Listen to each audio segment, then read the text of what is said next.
என்ன ரகுராம், ஒவ்வொரு வருஷமும் அருந்ததி நாட்டியாலியா மட்டும்தான் பர்ஃபார்ம் பண்ணுவாங்க. உன் பொண்ணு டான்ஸ் ஸ்கூல் ஆரம்பிச்சதும் அவளும் ஆடுவான்னு சொன்னீங்க. அருந்ததி அதுக்கு எதிர்ப்பு தெரிவிச்சதும் நீங்க போட்டின்னு அனௌன்ஸ் பண்ணீங்க. மாயாவை பத்தி ஏதேதோ கேள்விப்படுறோம். போட்டி நடக்குமா நடக்காதான்னு தெரிஞ்சுக்கதான் இந்த பஞ்சாயத்தை கூட்டணும். சித்தி, இது என்ன கேள்வி? என் கூட ஆடி ஜெயிக்க முடியாதுன்னு அந்த மாயாக்கே தெரிஞ்சு போச்சு. அதான் ஆக்சிடென்ட் அதுன்னு ஒரு நாடகத்தை போட்டு ஹாஸ்பிட்டல்ல போய் படுத்துக்கிட்டா.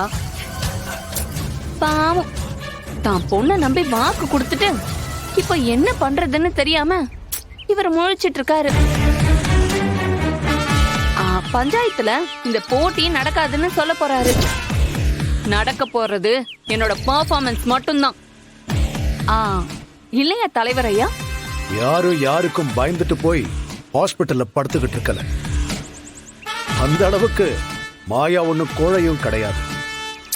தன்கிட்ட படிக்கிற பொண்ணு உயிருக்கு ஆபத்துன்னு வேகமா வர காருக்கு முன்னாடி பாஞ்சு தான் அடிபட்டு அந்த பொண்ணு உயிரை காப்பாத்துனவ மாயா.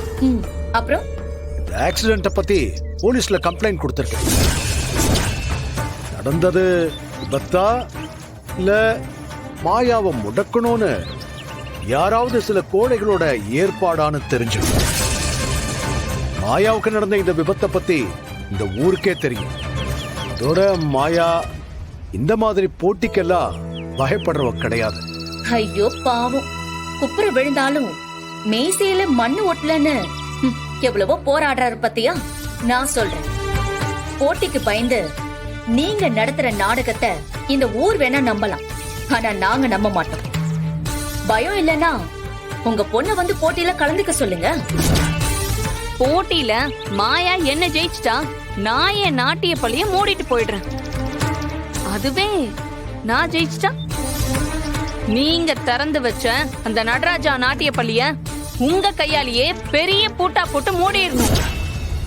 என்ன பந்தயத்துக்கு ரெடியா?